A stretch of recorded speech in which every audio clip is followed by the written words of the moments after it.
Bismillahirrahmanirrahim. Assalamualaikum warahmatullahi wabarakatuh. Waalaikumsalam warahmatullahi wabarakatuh. Sahabat beriman dimanapun berada, alhamdulillah kita jumpa lagi di Ustadz Danu Official Channel.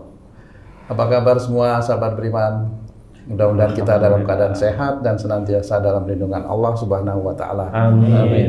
Di video kita kali ini saya mau menyapa dulu guru kita Pak Ustadz Danu. Assalamualaikum Pak Ustadz. Waalaikumsalam warahmatullahi wabarakatuh. Ada Mas Eko. Apa kabar Mas Eko? Alhamdulillah baik. Waalaikumsalam. Ada juga Bang Haji J nih guys.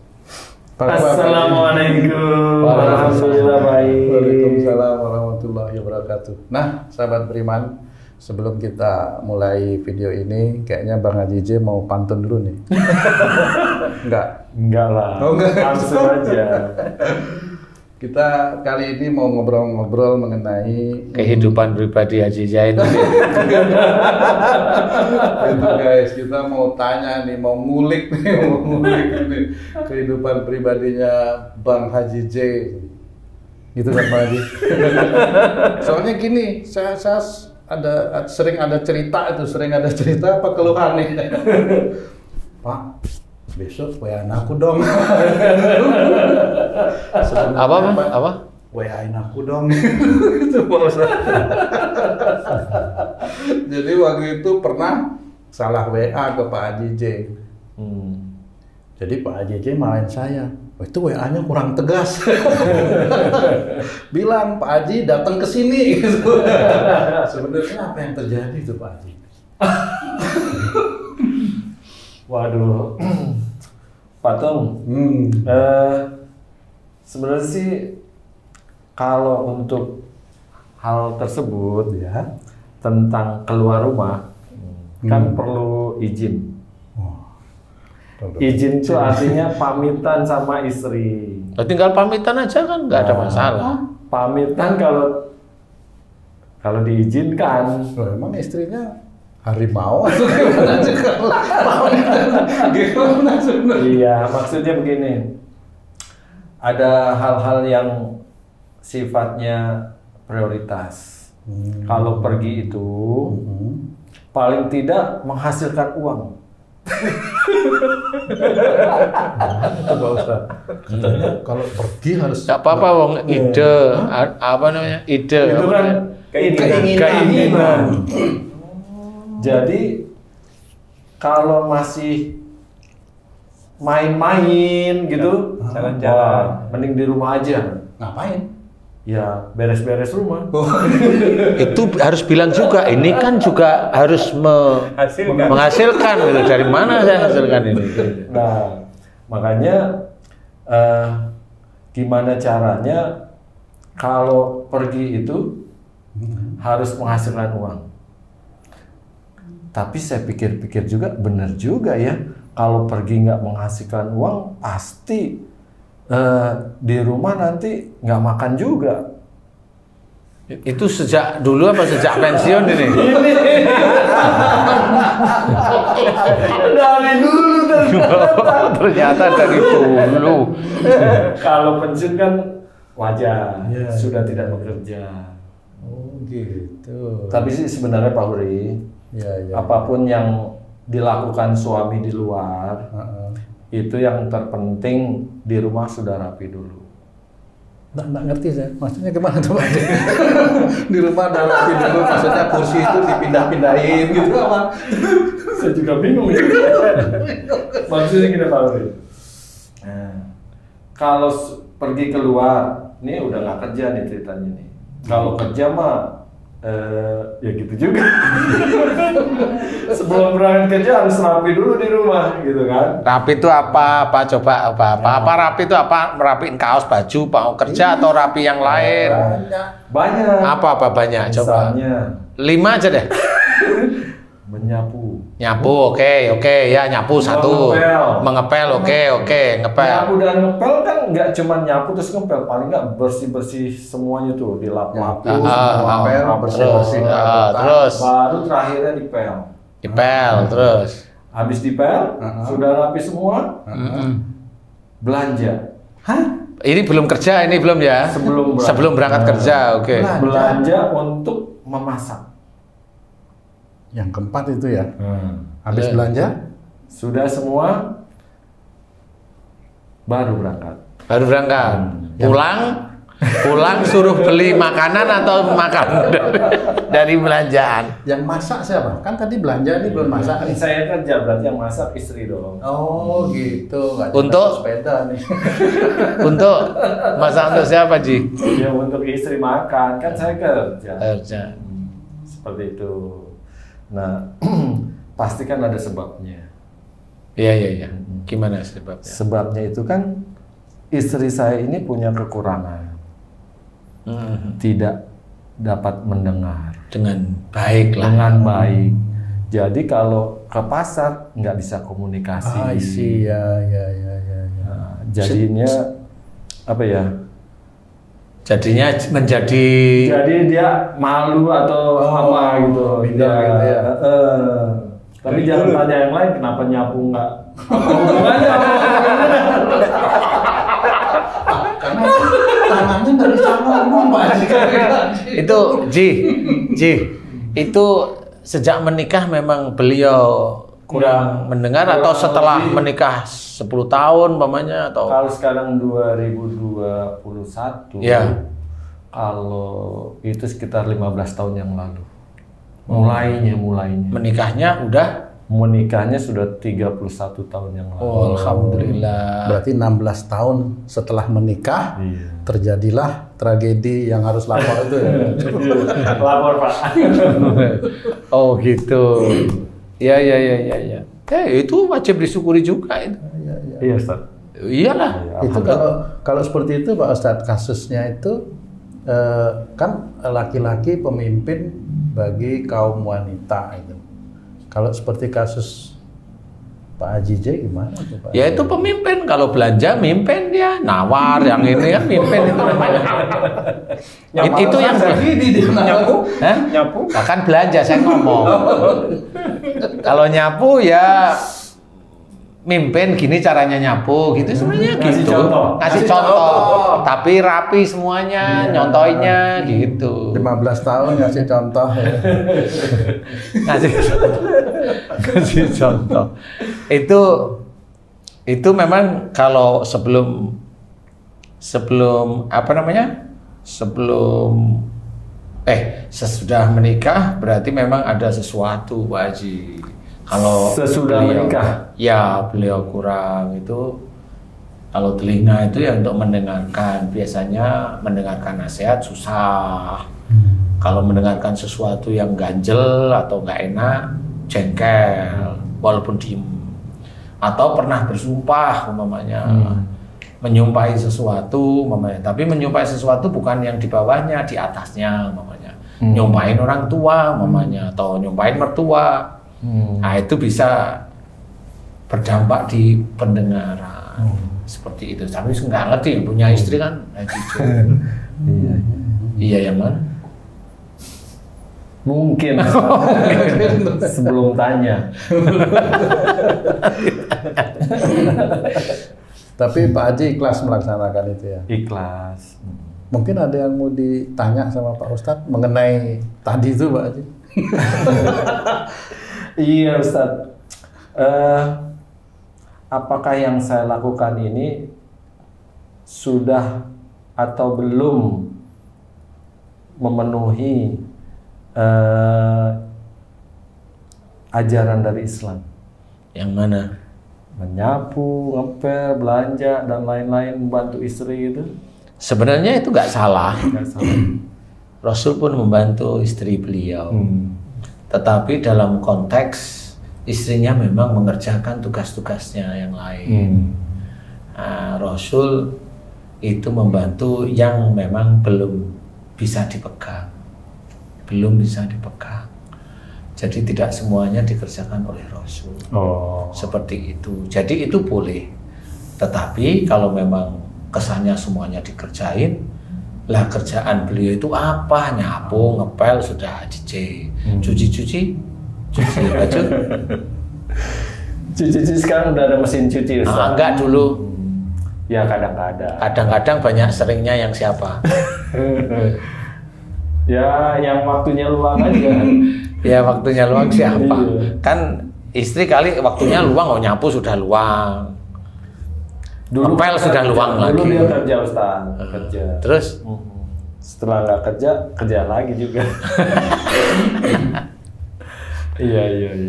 Oke, paham Ustaz, paham. Jadi memang yang tersulit itu di situ. Kalau Haji J ini, kalau itu punya istrinya mama ya cantik, kayaknya seneng malah. Suaminya nurut gitu ya. Jadi seneng gitu loh. Jadi istri itu langsung ya udahlah, kamu yang ngurusin rumah tangga aja siap, nyonya besar gitu. Tapi kan dengan catatan juga nggak boleh dimarah juga, nggak boleh di omel-omelin ya, omel-omelin. Marah itu kalau memang lagi ada sesuatu hal yang nggak nyaman.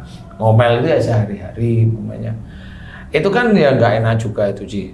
Iya. Nggak enak ya. Jadi nyapunya itu kadang-kadang gundel kayak itu. Jadi bagi ibu-ibu sama bapak-bapak memang harus memahami di sini Haji J itu bukan persoalan terlalu pendiam di sini, bukan. Takut dilaporin sama saudara-saudaranya. Sebenarnya kita mencoba untuk mengorek sih sebenarnya apa sih tugas istri, tugas suami itu mengorek. Kalau memang istrinya sudah menjalankan sehari-hari sih baik-baik aja ya. Tapi kalau mamanya pas suami pulang istrinya kayaknya belum ini cucian belum dicuci ya. Iya. Ya udah cuciin ya mamanya gitu ya cuci. Besok lagi kok cucian belum ya? Ya. Nanti dicuci. Besok nyetrika, kok ini cuciannya sudah kering belum disetrika. Ya udah ya setrika gitu. Itu sebenarnya sih bagus-bagus saja jalanin. Tapi nggak didik juga itu suaminya Ji. Iya. Gimana mau didiknya Ji? Kamu lah sekali-kali gitu. Berani gitu Pak. Benar ya, maksudnya gimana nih?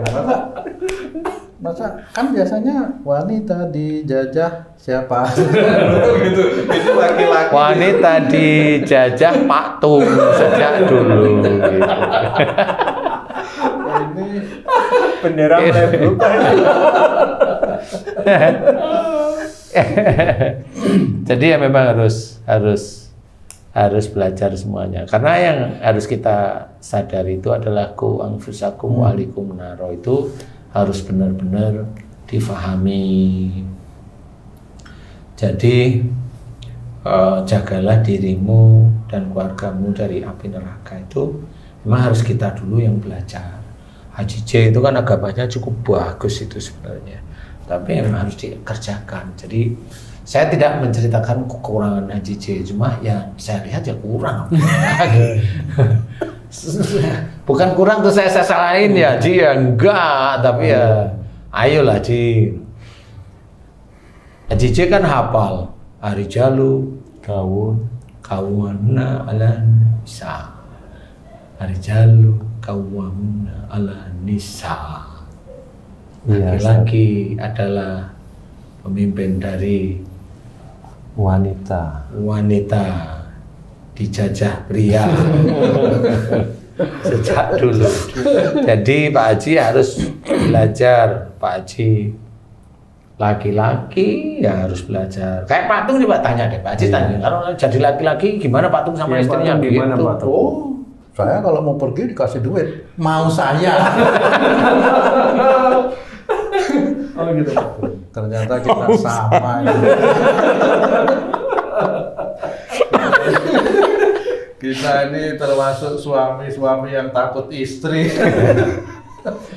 Tapi kalau Haji J itu Haji J itu memang sejak lahir takut sama istri. Iya. Kalau kamu sejak lahir sudah iyain aja. Iya. Kalau Tung sejak ada masalah takut sama istri. Sejak belajar berjalan. Belajar jalan sendiri ya. Iya. Ya emang begitulah, susah ya. Kalau saya tuh ya agak susah aja. kan merasa gini ya, kalau kita udah kerja di rumah kasih uang untuk istri udah kayaknya kerjaan suami udah beres gitu. Tapi menurut saya enggak. Menurut saya, tapi saya juga nggak tahu kurangnya di mana gitu. Kurang banyak kali ngasihnya atau gimana, nggak tahu juga gitu Pak Haji. Sehingga disuruh kerja lagi di rumah. Kalau disuruh kerja, kalau saya enggak mau saya, karena saya nggak disuruh pun saya ngerjain sendiri gitu. Jadi tak usah disuruh, sama-sama ngerjain. Ngerjain istri maksudnya. Saya ngerjain istri ngerjain anak. Berantai dong. Ya, jadi seperti itu Pak Haji. Memang kadang-kadang ada suka dukanya itu.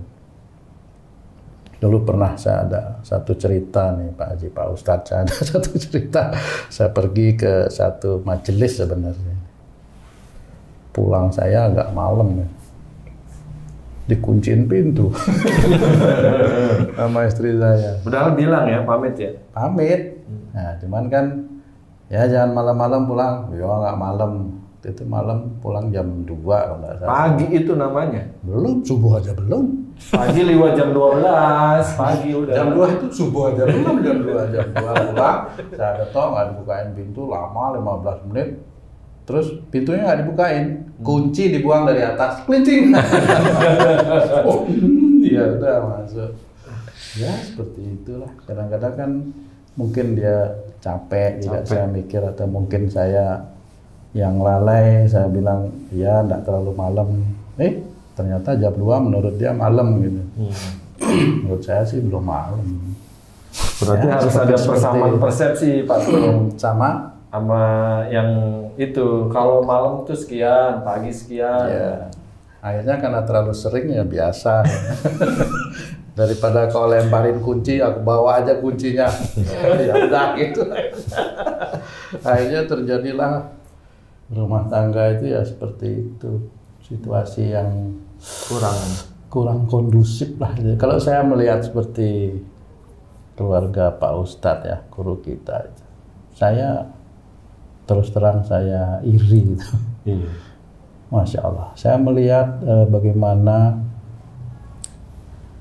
putra-putri beliau kepada beliau itu dimanapun itu selalu berkabar, selalu nelpon gitu. Bapak, aku gini Pak, aku mau nangis.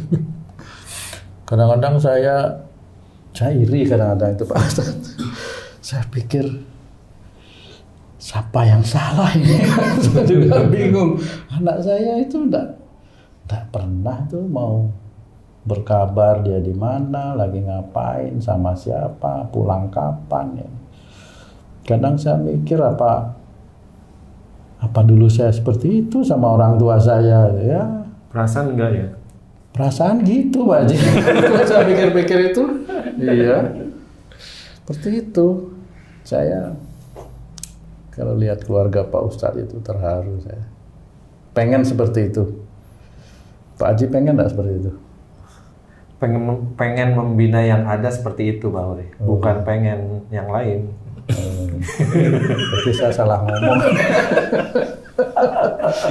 Gimana sih sebenarnya itu Pak Ustadz menciptakan situasi rumah tangga yang enak, yang adem, bukan yang baik, tapi yang di sini tuh ya Allah kayak gini, aku pengen seperti ini gitu. Ibarat ngebangun rumah nggak dari tanah, tapinya ini udah ada direnovasi supaya bagus gitu. Enggak, saya rumah baru maunya.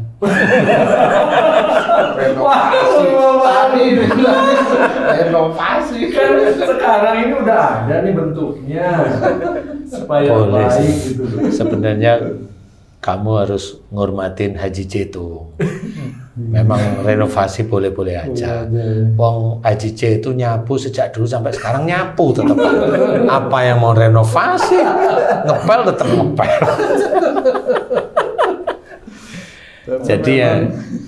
Jadi memang kalau itu bukan masalah pinter ngaturnya ya. Memang kalau yang saya ceritain, sebelum membentuk keluarga itu ya memang dari diri kita sendiri yang dibentuk, itu dari diri kita dulu. Mencoba untuk takut kepada Allah Ta'ala, mencoba takut pada Allah Ta'ala, mencoba takut atau takwa itu ya dalam bentuk berbagai macam yang dianjurkan oleh Allah Ta'ala, kita coba kerjakan apa saja. Sholat, puasa, baca Quran.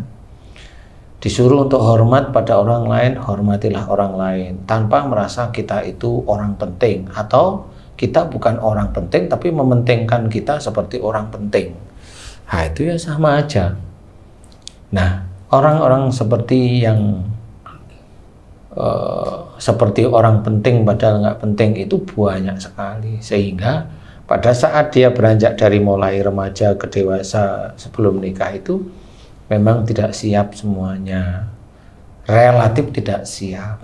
Nah, dengan ketidaksiapan itu pasti akan diberikan jodoh itu ya sekufu istilahnya, selevel, sederajat, seperti itu. Memang saya bukan berpikir bahwa keluarga saya itu baik, enggak, saya nggak pernah punya pikiran seperti itu. Cuma memang dengan kondisi-kondisi lapangan, seperti saya sebagai orang tua, ya hampir mirip. Ada yang anaknya ngeyelan, dilihat ngeyelannya di mana. Kalau ngeyelan di titik ini, itu ya langsung jawil. Kalau ini istri, ya jawil istrinya. Itu sifatmu tuh beda. Nanti yang ini, kalau ini dilihat sama istri, lihat itu sifatmu kayaknya, tuh sifatmu tuh iya. Dan kalau dijawil, istri mulai paham, dia mohon ampun pada Allah Ta'ala. Nah, di titik-titik itu kan tetap ada sifat anak-anak kecil ini, kan ada sifat orang tuanya yang kurang baik. Nah, di titik itulah ya mudah-mudahan, ini kan doa aja, mudah-mudahan Allah mengampuni doa-doa kita, sehingga dalam beranjak dewasa-dewasa itu mereka itu ya sama, hormat kepada orang tuanya. Ya saya tidak tahu, bahwa memang saya hanya cuma bilang kalau mau main bilang, pulang jam berapa bilang, seperti itu. Kalaupun dia mau pulang jam 8 malam Pak, mamanya keluar itu mamanya sebelum maghrib, ya paling ditanyain bawa sarung enggak, itu aja. Bahwa Pak sudah, oh ya sholat ya, sudah ada tempat sholat gambarannya, insya Allah sudah. Kemudian mau pulang jam berapa, 8 malam, ya jangan malam-malam ya enggak. Nah, pada waktu dia jam 8 malam itu kasih spelling sampai jam 10 malam. Jadi bukan jam 8 malam, boleh sih mau dibiasain, disiplin boleh sebenarnya, tapi namanya anak muda itu kan ya begitulah ya. Sehingga ada spelling, yang penting dia tidak melakukan sesuatu yang dilarang oleh Allah, seperti itu. Nah, itu menurut saya itu, dan ngajari dengan istri saya juga seperti itu. Ya kalau memang yang saat ini terjadi yang kamu amati seperti itu, ya itu dari Allah Ta'ala, bukan dari karena saya terbiasa seperti itu, ya enggak, yang biasa saja. Cuma memang harus dari kita awalnya. Kalau kita orang tuanya keras, ya pasti anak kita keras. Kalau kita orang tua agak dablek, agak susah diberi masukan, ya anak pasti akan susah diberi masukan. Kalau kita dulunya itu menggampangkan waktu, ya anak kita pasti menggampangkan waktu. Seperti itu menggampangkan waktu, termasuk yang lain-lain. Jadi itu yang menjadikan dasar kenapa anak itu ujian dari orang tua itu, karena memang selama ini di dalam kajian-kajian tidak banyak atau sangat kecil prosentasenya itu diceritakan bagaimana ujian dari anak itu sebenarnya diawali dari orang tuanya. Itu sangat kecil, dan biasanya orang tuanya merasa dirinya benar, jadi nggak pernah salah.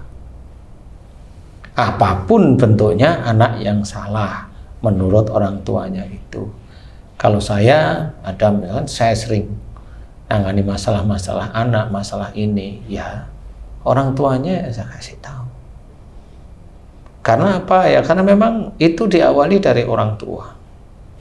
Seorang anak mamanya gagal ginjal, mama dilihat umurnya berapa. Kalau umurnya dia di bawah sebelum akil balik, yaitu orang tuanya yang menyimpan jengkel, marah pada kakek atau neneknya sih yang adik yang sakit itu. Tapi kalau dia lepas akil balik, ya dia menyimpan jengkel dan marah kepada orang tuanya. Nah, kalau sudah menyimpan jengkel dan marah pada orang tuanya, kalau dia masih kecil, ya siap-siap aja dia mati. Gitu. Nah, yang menjadikan anak itu mati siapa? Kita lihat orang tuanya. Kalau orang tuanya emosinya tinggi, semaunya sendiri, agak sulit diatur, nah itu tetap menurunkan genetik seperti itu pada anaknya, pada anak-anaknya. Nah, kalau sudah menurunkan genetik seperti itu, kalau anaknya mati, padahal sakit itu memang siksa kecil di dunia dari Allah Ta'ala, sebelum nanti siksa di akhirat kelak yang itu sudah ada dalam Quran. Berarti kalau besok anak kecil itu masuk neraka, orang tuanya pasti masuk neraka, pasti. Karena dia tetap mengajarkan sesuatu hal yang sebenarnya tidak patut dari orang tua yang dia harus memahami. Tetapi karena manusia itu memang masih semaunya sendiri, ya relatif anaknya pasti seperti itu. Nah, itulah sebenarnya anak-anak yang nakal kan nggak bisa langsung dititipin ke pesantren biar dididik secara Islami lah. Memang pendidikannya Islam loh, tapi kalau pemahamannya nggak ngerti ya malah bisa nggak karu-karuan nanti. Ya ada yang baik-baik, kalau itu kan juga dari orang tuanya juga seperti itu. Jadi intinya tetap di dalam keluarga kita harus mawas diri, bukan berarti terus namanya orang tua terus kita pasti yang benar, nggak boleh juga. Walaupun ridha Allah itu diawali dari ridha orang tua, jangan merasa kita sendiri itu dekat dengan Allah Ta'ala. Enggak boleh juga seperti itu. Karena belum tentu Allah itu dekat kepada kita, walaupun anggapan kita itu dekat kepada Allah. Belum tentu. Kenapa? Nggak taunya memang ibadah kita morat-marit lah, gimana kita mau dekat kepada Allah Ta'ala kalau ibadah kita morat-marit. Termasuk tanggung jawab suami kepada istri, istri kepada suami, hormat nggak suami pada istri, hormat tidaknya istri kepada suami, itu kan dinilai oleh Allah Ta'ala. Bukan berarti karena memang Rasulullah membantu istrinya beliau di dalam keseharian, terus istrinya bilang Rasul itu membantu istrinya, masa kamu nggak mau Pak? Itu kan beda seperti itu. Jadi itu malah nyuruh, tapi dalam bentuk sunnah Rasul yang dipakai, tapi untuk membenarkan egonya. Nah itu nggak boleh. Nah kalau nanti si istri seperti itu dinilai tidak baik oleh Allah Ta'ala, adat yang mencatat, bisa aja nanti karena ego muncullah penyakit jantung. Nah, nanti kalau dari penyakit jantung mati mamanya, ya nanti suami terseret-seret masuk neraka. Lah kenapa? Lah kamu itu suaminya nggak ngasih tahu gitu. Apalagi sekolahnya di sekolah Islam, gitu gimana coba Ci? Kalau udah dikasih tahu gimana? Teriak di telinganya. Ya tetap harus. Jadi harus hal-hal yang memang itu harus dikerjakan oleh wanita dan mempunyai waktu yang luang, itu tetap harus ditekankan. Kalau saya kan ya sama. Yang diizinkan kerja oleh Allah Ta'ala saya, istri saya nggak kerja. Ya. Tapi istri saya membantu saya memegang salah satu inilah ya. Saya menggaji istri saya. Di luar istri saya gaji, ya saya tetap ada uang bulanan untuk rumah tangga. Di itu pun memang di rumah ya memang saling membantu apa saja di situ. Mau mengantar kek, mau begini kek, mau itu kek. Itu. Jadi bisa dibantu, tetapi dengan tugas-tugasnya dia sudah dikerjakan. Nah ini kan beda dengan tugasnya nggak dikerjakan, nyuruh mulu. Nah itu kan beda nih. berarti di situ ada ego. Nah, ego itu insya Allah berhubungan dengan jantung nantinya. Istilah Pak Haji jantungan enggak? Jantungan. Nah ya sudah, berarti benar. Jantungan juga. Gitu. Ustadz, itu yang kalau yang disampaikan Pak Atung tadi itu, yang nikmat yang dirasakan di keluarga Pak Ustadz itu, ada nggak cerminan itu justru ke atas Ustadz? Maksud saya, karena Ustadz juga baik kepada orang tua, sehingga anaknya Ustadz juga hormat ke Ustadz begitu. Bisa nggak seperti itu? Iya, sebenarnya itu kan hukum kebalikan yang memang itu sudah ada dalam Quran. Jadi kalau kita itu berbuat baik kan Allah memberikan rizki. Kalau memang kita berbuat baik pada orang tua dengan ikhlas, ya nanti Allah akan memberikan rizki. Nah, salah satu rizkinya bisa aja dari anak yang hormat kepada orang tuanya, bisa saja. Karena memang itu harus dikerjakan. Berbuat baik itu banyak kok manfaatnya. Bisa aja memang dari situ pasti Allah akan membalas. Berbuat baik itu tidak hanya cuma sedekah, hormat kepada orang tua. Bukan kita kelihatan di depan orang itu kelihatan hormat. Enggak, memang hormat beneran dari sisi hati itu juga hormat. Dari sisi macam-macam hormat itu macam-macam. Kalau orang tua membutuhkan sesuatu atau orang tua nggak membutuhkan, kita itu memberikan, itu kan ada sesuatu hal. Kenapa kita itu orang tua belum membutuhkan, kita sudah memberikan, berarti kita itu secara aktif itu sudah berpikir bahwa sebenarnya orang tua saya itu nggak mampu. Tapi karena kita itu menjunjung kehormatan orang tua, apa yang dijunjung? Yang dijunjung itu adalah jangan sampai orang tua saya sampai minta kepada saya. Bagaimanapun juga orang tua kita itu punya hati. Jadi walaupun orang tua kita itu nggak punya uang, biasanya untuk minta itu malu. Nah, itu proaktif di dalam melakukan kebaikan. Sehingga pada saat kita sudah tahu orang tua kita butuh, ya kita kasih, pura-pura kita nggak tahu. Nih ada rezeki nih Bu, Pak, pakai aja. Padahal kita tahu orang tua kita itu nggak akan mungkin berani ngomong sama kita. Nah itu lebih aktif lagi. Itu lebih aktif. Ada yang orang tua itu bisa ngomong, wah makasih nak, pas saja ibu itu butuh. Nah itu yang jujur.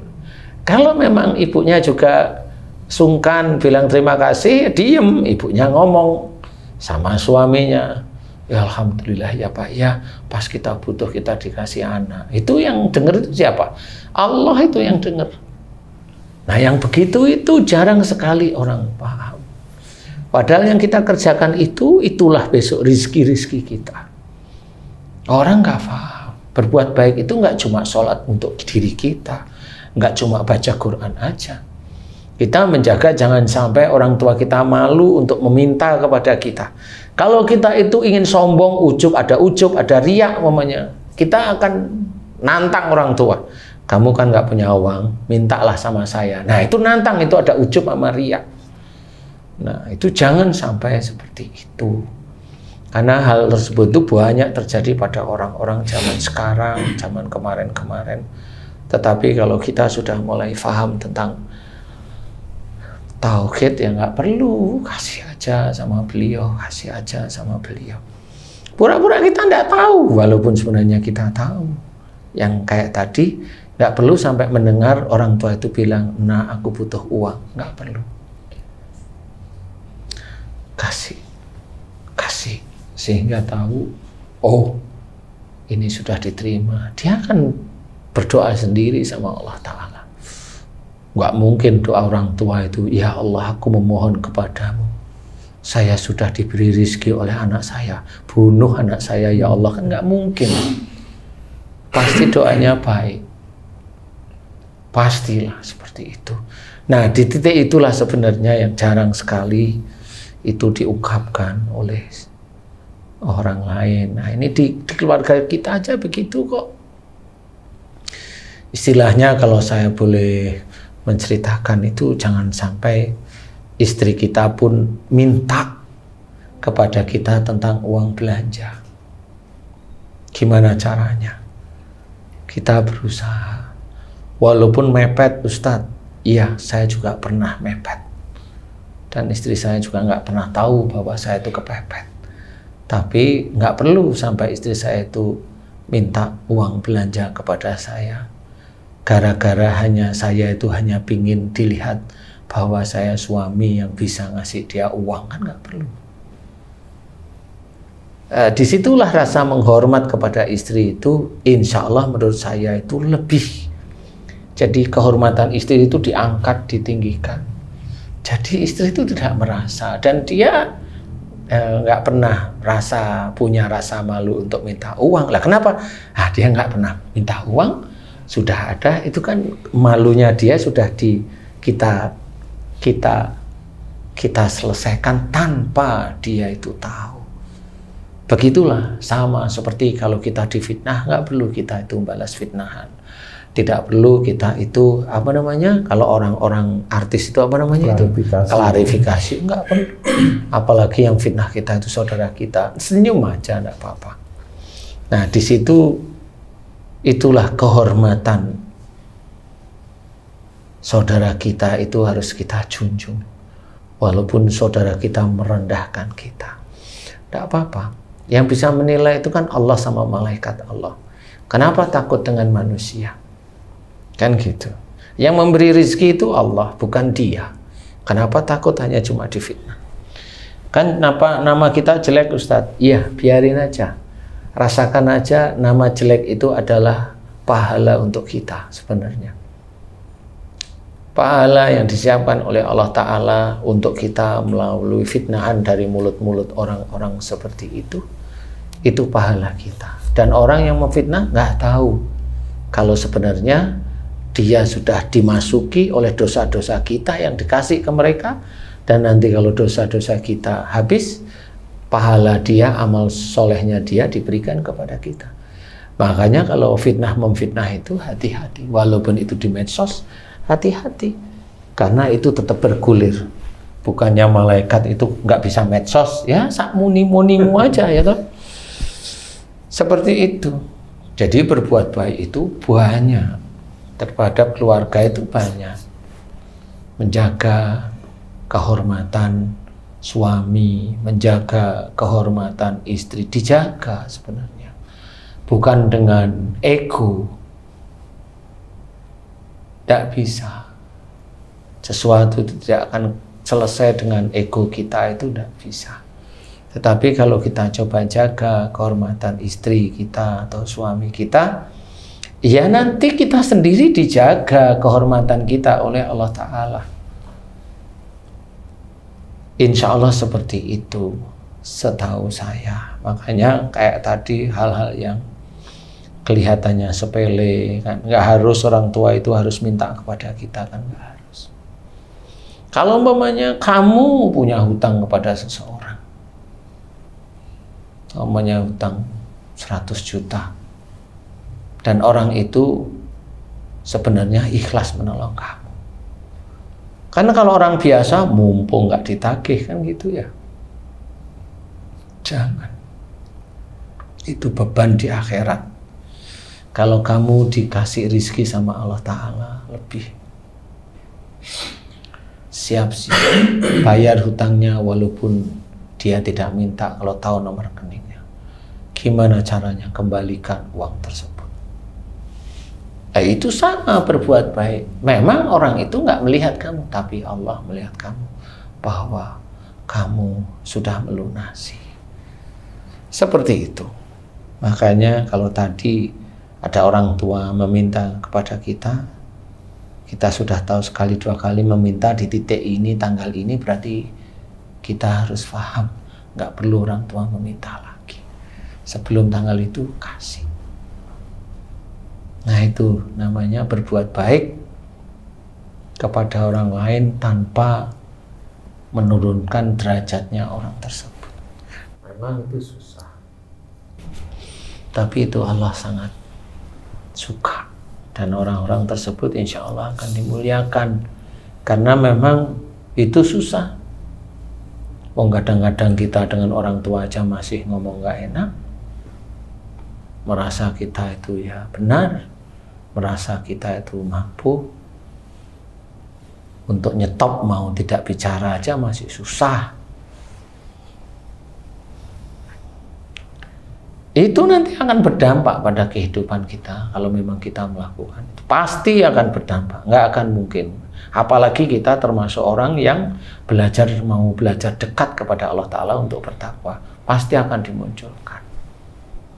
Nah, itulah makanya persoalan dalam rumah tangga itu memang harus diselesaikan dengan syariat Islam. Karena kematian keluarganya itu bisa menyeret imamnya itu tetap masuk neraka. Itu insya Allah bisa. Karena kalau Allah sudah menceritakan ku anfusakum wa ahlikum naro, berarti si imam itu menjadi lokomotifnya dan istri dan anak-anaknya gerbongnya. Kalau ada ustadz dia mengajarkan sesuatu tidak baik atau mengajarkan dengan fitnah, mengajarkan dengan keras sesuatu yang sebenarnya tidak harus dengan keras, dia sudah menjadi lokomotif bagi gerbong-gerbongnya. Insya Allah seperti itu. Dan itu dia akan bertanggung jawab nantinya di akhirat. Kalau sekarang dia itu masih seperti itu, masih belum bisa ini, ya siap-siap besok silahkan hampir di neraka. Bukan berarti terus, emang kamu udah pernah mati kok bisa tahu neraka. Oh, tahu neraka nggak perlu harus mati. Karena ada orang wanita ngomong begitu, ada saya tahu. Tapi memang karena apa? Ya dia sebenarnya cuma bertanya, emang pernah mati? Kan gitu. Karena dia bertanya. Karena dia sendiri juga belum pernah mati. Jadi intinya adalah tetap kita harus pahami. Kita harus mencari orang-orang yang betul-betul coba mendekatkan pada Allah Ta'ala. Ilmu-ilmu agama dari Quran, dari hadis, sunnah-sunnah Rasulullah. Dan masih ada juga guru-guru yang masih baik, yang mengajarkan kebaikan, tidak mengajarkan bentrok antar kaum Islam. Karena banyak sekali orang-orang seperti itu. Apalagi anak-anak muda kemarin-kemarin sore itu ada di titik-titik itu yang dia sendiri merasa ilmunya hebat dari negeri seberang sana, sehingga dia lupa bahwa dia sendiri itu besok itu bisa masuk neraka. Di situ yang harus kita pahami. Nggak bisa, kita harus benar-benar harus mengolah. Dari ilmu kita pikirkan beneran, kemudian kita mencoba amalkan. Gitu. Jadi apa yang kamu lihat tuh, ya itu saya malah nggak tahu saya ya. Kenapa kamu bisa tanya seperti itu? Kalau saya sih ya biasa-biasa aja. Karena saya melihat Pak Ustadz merasakan seperti itu ya kan. Seperti beberapa waktu lalu itu putri Pak Ustadz nelpon, kebetulan saya dengar Bapak tidak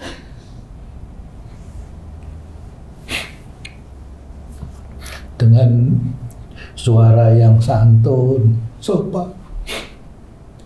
Saya pingin keluarga saya seperti itu. Tapi mungkin dulu karena saya juga sama orang tua saya banyak salah. Saya banyak menentang orang tua saya. Mungkin itu hukuman buat saya. Tapi saya tetap menginginkan ketenangan di dalam keluarga saya. Terus ngomong apa waktu itu? Waktu itu putri Pak Ustadz izin mau keluar kemana nanti pulang. Terus minta solusi, Bapak kalau begini gimana? Saya terharu mendengar Pak Ustadz karena Saya sendiri pun belum bisa seperti itu kepada orang tua saya. Belum pernah saya telepon mama saya itu, "Ma, sekarang saya ada di Jakarta. Doakan saya belum pernah seperti itu."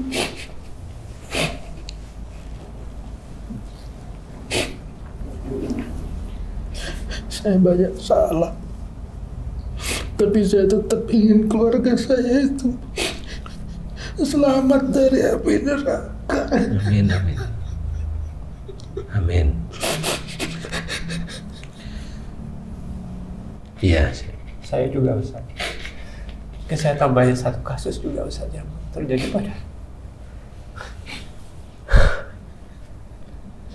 pada keluarga saya.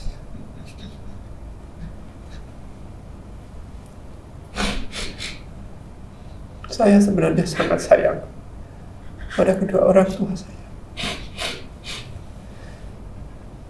Tapi ketika mereka kemudian menikah lagi,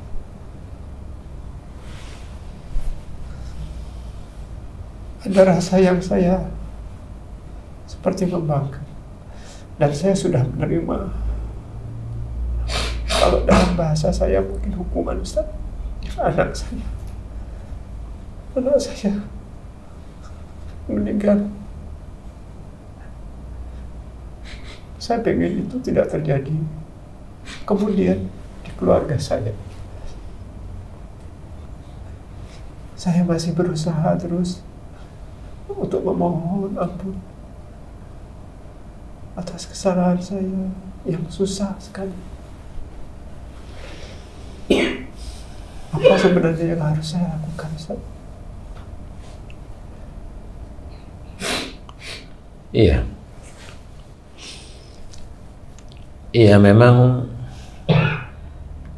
dalam perjalanan hidup itu memang macam-macam. Di sini kan apa yang diceritakan oleh Allah Ta'ala dalam Quran, wa ma aswabakum min musibatin fa bima kasabat aydikum, itu kan jelas. Apa saja musibah yang diterima itu disebabkan dari buah tangan orang itu sendiri. Jadi Allah itu benar adanya. Kalau masih ada orang yang meragukan itu, seorang muslim meragukan itu, orang itu dianggap kafir oleh Allah Ta'ala. Pasti. Nah, dari ayat itulah kita harus mulai memahami, harus belajar muhasabah untuk tahu tung, eko. Kalau tung tadi kan memang dulu kurang dekat dengan orang tuanya, kan paham akhirnya, oh iya ya sekarang kok begini ya keluarga saya, walaupun dibilang hancur enggak, tapi kok ada sesuatu yang masih kamu inginkan gitu, ya kan? Masih kamu inginkan lebih baik, ya entah di istri kamu sendiri, anakmu sendiri, masih kamu inginkan. Nah, makanya rubahlah sekarang. Mumpung umur itu masih diberikan oleh Allah Ta'ala, rubah terus. Dekatkan diri kepada orang tua, istilahnya itu menghamba. Karena kalau nggak ada orang tua, nggak ada kita bisa dititipkan rezeki oleh Allah Ta'ala, itu tetap dari orang tua kita juga. Nah, itu tetap ada rasa hormat kepada orang tua kita, itu lebih. Insya Allah seperti itu, harus belajar. Kemudian Eko, ya kamu sendiri juga sudah paham. Anakku yang kecil meninggal, ya memang itulah yang kamu ketahui. Kamu dulu pernah marah benar kepada salah satu orang tua kamu, dijawab oleh Allah Ta'ala seperti itu. Makanya berubah sekarang, sayangi beliau. Kalau udah tahu sayangi beliau beneran. Apa yang tadi awal saya ceritakan, coba dilengkapi terus-menerus dengan ketulusan, dengan keikhlasan semata-mata karena Allah Ta'ala. Sehingga mudah-mudahan nanti itu akan tercapai semuanya. Jadi rizki oleh Allah Ta'ala disiapkan di langit itu adalah dari kita berbuat baik. Dasar kita berbuat baik dulu adalah sholat. kalau saya tekankan, sholatlah minimal 5 kali. Itu pun belajar untuk istiqomah. Tambahkan sunnahnya baca Quran, baca tafsirnya, belajar memahami cerita-cerita dari para nabi, dari orang-orang yang memusuhi nabi. Kita kan nggak akan pernah tahu bahwa Fir'aun itu diceritakan dia menuhankan dirinya. Benci banget kita kepada Fir'aun, sombong. Benci banget kita terhadap kesombongan Fir'aun, iya kan? Tetapi kita lihat, kalau kita membicarakan sesuatu, kamu baca ini pasti berhasil, kamu baca ini pasti masuk surga. Nah, seseorang yang memastikan di sisi itu, dia merasa dirinya Tuhan, bukan hadiah. Berarti dia seperti Fir'aun. Ngapain membenci Fir'aun? Wong itu masih ada darah dan jin dan setannya Fir'aun di tubuhnya. Makanya belajarlah, coba. Seseorang berdoa ingin mendapatkan rizki, dikasih oleh Allah Ta'ala rizki, dia berdoa tahajud 3 bulan berturut-turut, 4 bulan berturut-turut, dikasihlah oleh Allah Ta'ala, dikasih oleh Allah Ta'ala. Suatu ketika tanyain sama temannya, kamu kok berhasil? Dia ngomong, ini saya, ikhtiar saya yang gigih dan tahajud saya. Mana Allahnya? Berarti dia yakin dengan apa yang dia gigihkan dan dia kerjakan tentang tahajud itu yang menjadikan berhasil. Berarti dia merasa sombong dengan kegigihannya. Sombongnya itu dari mana? Dari sifatnya Fir'aun juga. Walaupun dia sholat,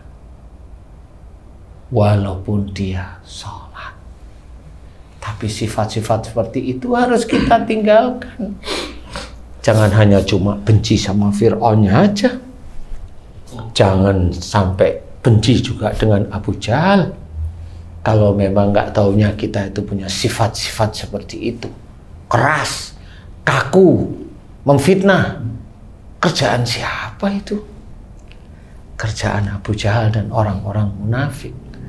Dan dia sholat. Dan dia pakai peci haji, pakai kafiyah kadang-kadang, terserah. Atau dia juga orang biasa seperti dia pejabat, dia sama semuanya.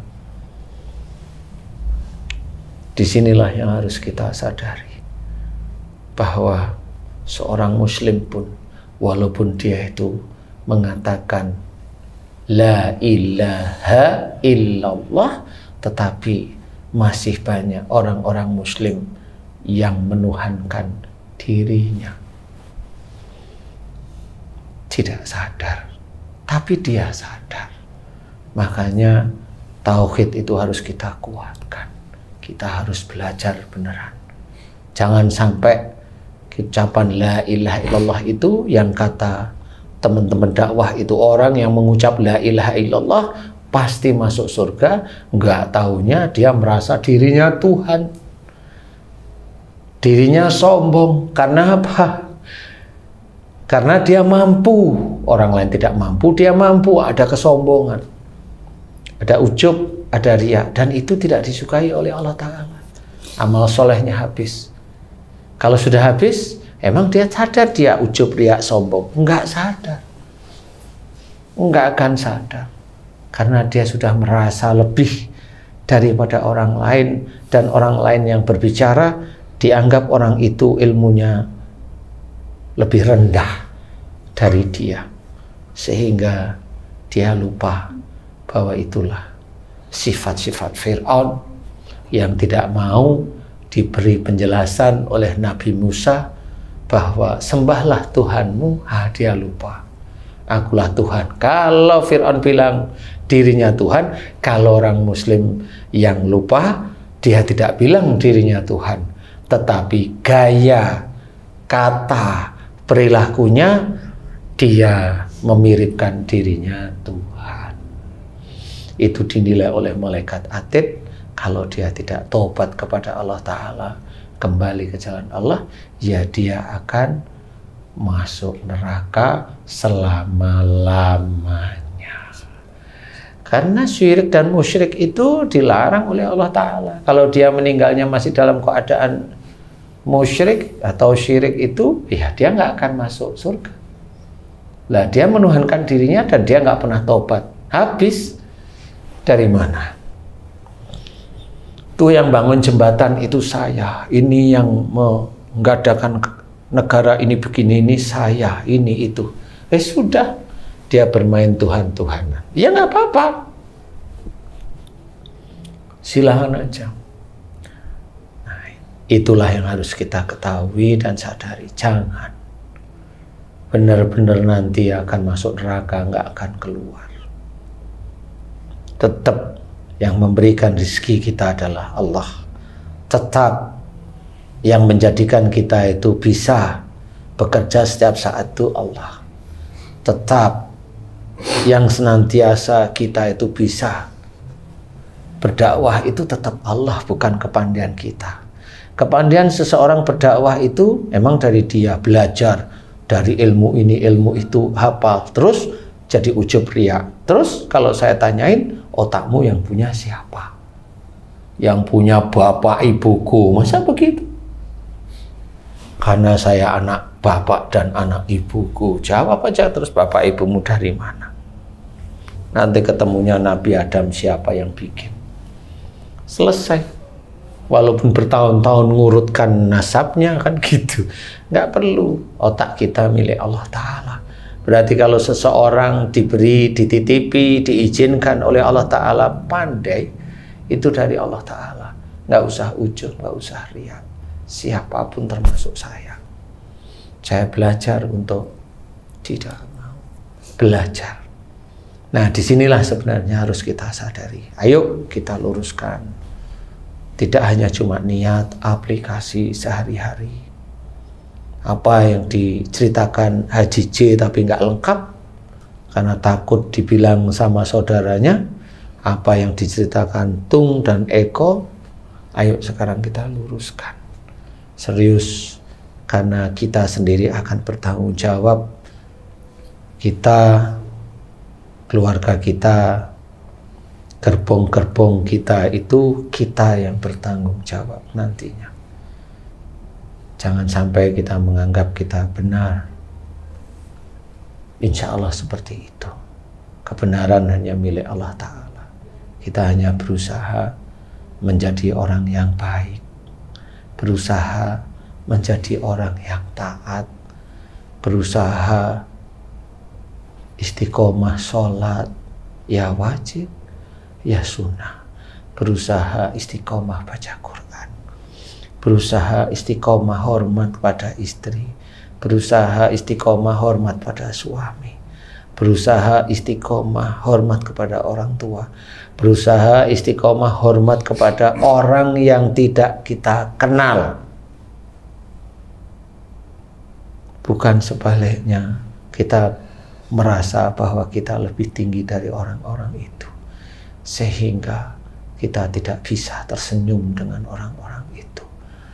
Kita merendahkan orang-orang itu. Kita menganggap orang-orang itu tidak ada hubungannya dengan kita. Kita menganggap orang-orang itu tidak menghasilkan uang untuk kita. Silahkan nanti di akhirat merasakan. Nggak usah. Itulah yang harus kita kerjakan. Mudah-mudahan ini bisa menjadi gambaran bagaimana kita sebagai seorang laki-laki, suami, ayah, itu menjadi patokan istri, anak-anak kita, atau orang di sekitar kita, dengan belajar untuk tidak ujub, riya, bahkan sombong. Amin. Ya, kurang lebih begitu, insyaallah. Allahu a'lam. Alhamdulillah ya Allah, Ustadz udah ngasih pencerahan. Ada PR berarti di rumah. Banyak. Selama Pak Haji itu besok tidak mati, masih ada PR. Selalu ada PR. Oh, iyalah. Tapi ini Ustaz, saya mungkin murid yang lambat memahami. Pak Tung sama Pak Haji J mungkin bisa saya cerita sedikit. Sebenarnya saya kenal sama Ustadz Danu itu sudah lama, masih bujangan. Beliau waktu saya bujangan itu sudah pernah ngomong. Cuman saya nggak paham-paham. Saya lambat belajarnya. Jadi dari situ dikasih tahu nanti saya nggak akan cerita bahwa kamu nanti akan ada musibah gitu, nggak cerita. Tapi kamu harus hati-hati, harus banyak istighfar, hormat sama orang tua. Sudah digituin. Masih bujangan Pak Haji, Pak Tung, masih bujangan waktu itu. Saya mau menikah juga tanya beliau, ini ada foto ini cocok enggak? Oh enggak cocok. Ini cocok enggak? Oh enggak cocok. Ini cocok enggak? Oh enggak cocok. Begitu ketemu, nah yang ini cocok. Nah kemudian karena ada nanti suatu saat kamu akan ada musibah. Pas uang saya hilang, banyak uang kantor, saya tanya, Ustaz, apa kira-kira ini musibah itu? Bukan, lebih besar lagi. Padahal waktu itu uang sekian puluh juta udah sangat besar buat saya. Ternyata pas anak saya meninggal, baru beliau, ya ini ujian yang saya lihat. Itu Pak Ustadz hafal ya, apa yang jadi emosional saya waktu itu hafal ya Ustadz. Atau mungkin saya termasuk penelitian Ustadz sejak saya masih bujangan dulu itu Ustadz. Itu kamu terlalu tinggi menilai saya. Saya kalau cerita dulu kali saya kesurupan. Karena sampai hafal, sudah hafal. Jadi belum kejadian sudah hafal. Ya, itu kan namanya belajar. Jadi insya Allah seperti itu. Kalau ada seseorang yang dengan orang tuanya ada sesuatu yang terpotong itu, insya Allah pasti ada sesuatu yang besar nanti akan terjadi, yaitu musibah. Hanya itu aja biasanya saya hafalin. Saya lambat paham itu Ustaz. Kalau saya paham dari awal mungkin beda cerita. Ya nggak apa-apa. Ya kali memang harus seperti itu. Kalau kamu paham lebih awal, ya istrimu kali bukan itu. Ya nggak apa-apa lah. Ya insya Allah nggak apa-apa. Semuanya ini kan ada hikmah yang harus kita pelajari. Sudah, kalau memang kita masih ada banyak salah dan dosa, mumpung ada umur, mohon ampunlah terus menerus. Nggak apa-apa, nggak apa-apa. Teruskan. Jangan lepas, jangan leren, jangan berhenti. Terus mohon ampun. Karena kita tidak tahu doa mana yang akan diterima oleh Allah Ta'ala, kita tidak tahu. Kerjakan aja terus-menerus. Apa saja. Ya. Nah, udah, yuk. Ya, matur suwun Ustaz. Ya. Nah, sahabat beriman, demikian tadi perbincangan kami. Sebelum kami akhiri video ini, izinkan saya mohon waktu sejenak. Melalui video ini saya ingin minta maaf kepada kedua orang tua saya dan juga istri, anak-anak saya. Siapa tahu beliau semua menyaksikan video saya ini, kita ini, dengan tidak mengurangi rasa hormat saya kepada kedua orang tua saya, Mama dan Papa. Maaf jika dulu saya sering membuat Mama dan Papa sakit hati karena kelakuan saya. Izinkan saya melalui video ini minta maaf kepada Mama dan Papa jika dulu saya sering membangkang, Saya sering lari dari rumah, mama cari saya. Saya tidak pernah lupa akan perbuatan-perbuatan saya yang salah di hadapan Allah dan membuat mama dan papa sakit hati. Dan sampai sekarang saya belum bisa banyak berbuat baik kepada mama dan papa. Jika itu salah dan dosa di hadapan Allah, izinkan saya kali ini melalui video ini minta maaf sama mama dan papa. Lillahi ta'ala, maafkan saya. Begitu juga istriku, anak-anakku.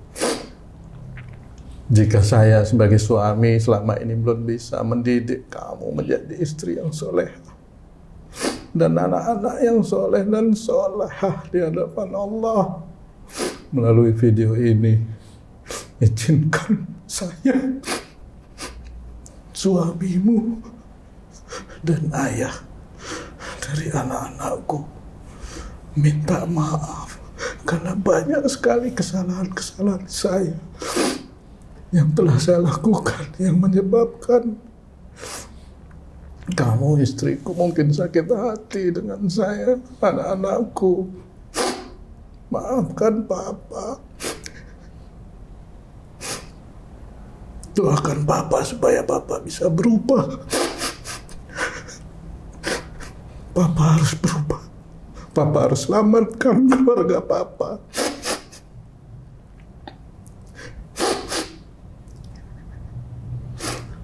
Ampuni aku ya Allah. Nah, sahabat beriman, saya mohon maaf jika ada perkataan saya yang kurang berkenan mungkin melalui video ini.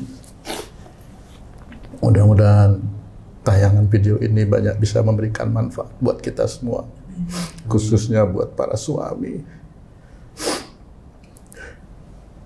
supaya kita bisa meningkatkan keimanan dan ketauhidan kita kepada Allah dan menjaga keluarga kita agar terhindar dari api neraka. Sampai jumpa lagi pada video dan konten-konten kami berikutnya. Wassalamualaikum warahmatullahi wabarakatuh. Waalaikumsalam.